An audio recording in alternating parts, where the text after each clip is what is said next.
today's episode of PJ and the Beard, we're going to check out a guitar. But before we get into the guitar, I'd like to ask you to consider subscribing to the channel, clicking on the notifications so you know what we're up to. Your interaction with us helps us interact with great people in the industry like Zounds, where we used our library card to get what? Yes, we have an Epiphone Firebird. And how cool is that? I've always wanted a Firebird. Never wanted to spend the money on a Firebird. Epiphone is now making Firebirds that come in at what? $649. $649. So down in the description, there's a link to Zounds. We want to thank them for sending stuff over for us to show by putting that affiliate link down there. We do get a little bit of, so if anyone buys something, maybe a little bit out of that. But it's really a thank you to Zounds for sending this stuff over for us to share with you. For opening clip, got to take it for, so I've always wanted one, got to take it for a ride. I used the special cranker from Earthquaker, just turn the gain up, and the DLS Echo Tour. Yeah, I can't remember anything anymore come out. I feel like I've been watching videos. You like fill in all the blanks for me. So anyway, yeah, we took it for a spin, cranked that up. I really enjoyed it. I'll tell you, just sitting here looking at it in the video, I don't know if you can tell, but this thing, it's a beast. But there's something cool about it. Right. There's something cool about that big beast. What did you play during that? Yeah, in that opening clip, just for fun, we kind of got like a quasi stunt double for it. It's the Revolta Mondata 8, which we thought some of the appointments and things were similar, and so it was our little way to play them together. We love this guitar. We've used it a lot in our tremolo series. Right, so we're looking mini humbuckers. Yeah. Right, we're talking mini humbuckers. Before we get into the specs, maybe you'd like to hear what it sounds like without any drive, just kind of clear. Without the wankery. So right. Here's Pat just going through what? The three chords. I didn't even go four. I just went 3 chords, all 3 pickups, starting with the bridge, going middle, and ending on the neck.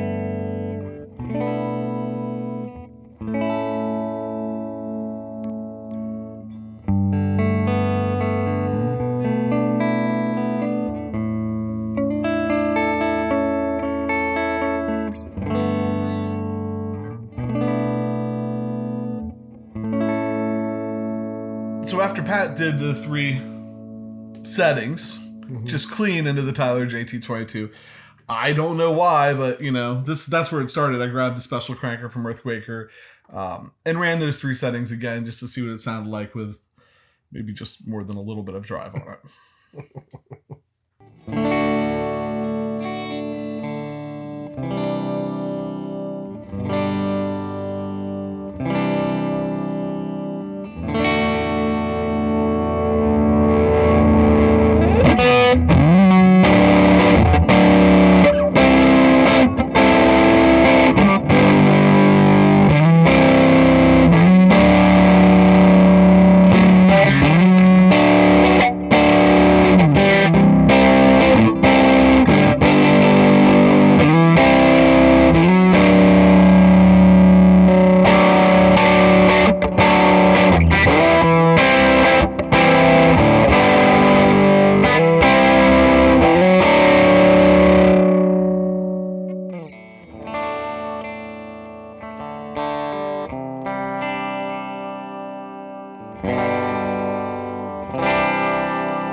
All right, so you've had a chance to hear a little bit of the pickups with drive, clean, but what are the specs on this guitar? All right, here we go. Body shape, Firebird, which is really unique for Epiphone. I mean, that's like, this is cool. A Firebird at this price point is really cool. Body, mahogany, finish, gloss. Neck material, mahogany and walnut. I just want to point out, this is on the spec sheet, but if you look closer, you'll see some little lines going down through the whole neck and through the headstock. This is actually mahogany, and I think those are walnut. So it's like mahogany, walnut, mahogany, walnut, it's all pressed together. And then the wings are attached onto that.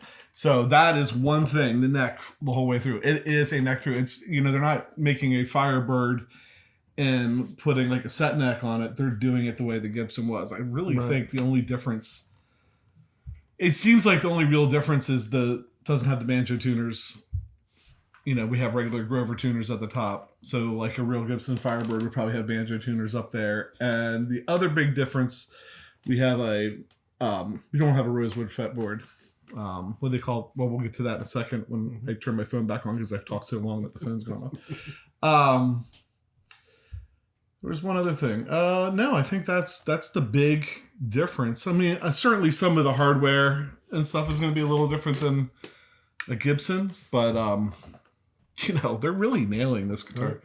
I can see the fingerprints, but they can't see them. I tried to wipe it off before we started, then we touched it again. So mahogany and walnut neck through. Profile SlimTaper C profile on the neck, 24.75 scale length. It's Indian laurel is the fingerboard material. The radius is 12 inches, number of frets 22. They got the medium jumbo frets in it. Nut material is GraphTech. Nut width is 1.693. Does anybody know what that? It's just inlays, trapezoid, joint, neck through. So there you go. Hardware finish nickel. Tuner plating nickel bridge, lock tone, tunematic, stop bar, tailpiece, Grover Mini 18:1 ratio machine heads, which are nice, but man, when you go to tune that low E and have to reach all the way down, it's the weirdest thing. I'm sorry, unless you're used to playing like unless you're a bass player or the upside down Strat, like you're doing the Jimmy thing or something. Pick guard white, truss rod adjustable. Right, control knobs, gold insert. But it is worth saying, you have a ProBucker FB720 in both the neck and the bridge. These are mini buckers, I assume. The controls have the CTS electronics. They have CTS pots in them, which is pretty cool. 3-way Epiphone toggle. Comes with 10s on it. Wait a second, did that just say what I think? Did that just say? Shipping weight, 1,175 pounds. That's a mistake. That's not. Do you see that? Look, 1,000. Pat is a beast. Look at me. So, yeah. We should probably chamber it, make it a little lighter. Yeah. Yeah, other than just getting used to the body shape. And the way it sits and everything else, yeah. Yeah, and the we had an SG in here as well, so you have a lot of access to the upper frets. You just get doing the big headstock and that, it just takes a little bit of time to kind of acquaint yourself with it. There's a lot of wood on the body. It has that strap button on the back that sits right behind the neck, which could be a little different to help balance it out, I think. Appointment wise and like fit and finish, when we've been looking at it, it looks great. Yeah, no fret sprouts, like it was great. So, and here's what I'll say. We have one more clip for you. And in the last clip, maybe Pat talked about it too, but I played this guitar, which is an Epiphone 339. And I think we did a little episode on this in the beginning. It's probably really terrible. Not that this, whatever. And we think it's like a 2014. The only thing that's been done to this, other than adding the dust to the headstock, is switching the pots out to American pots. So we took the I don't know what they were, overseas pots, and switched them out. That guitar is made in China, right? You're asking me a question with no glasses on. Yeah. Yes. So that's made 100%. In China. And this is a great guitar. So I don't know, like the Epiphones of old, like when I think of Epiphones in the music shop 20 years ago, I don't think of the quality of these two. I just said to Pat, like, I probably really should sell this and move it on, but the ability to split the coils and how original pickups, it just sounds great every time we touch it. So, yeah, not to belabor the point, but the original Epiphones, the Sheratons, and the one that just went right out of my head, that is awful. Casinos. Yeah, the Casino and Sheratons. And then the others were copies of Les Pauls and other. Well, you had like Epiphone before Gibson. Right. And then Gibson bought it and it became like the cheap line of Gibson. Right.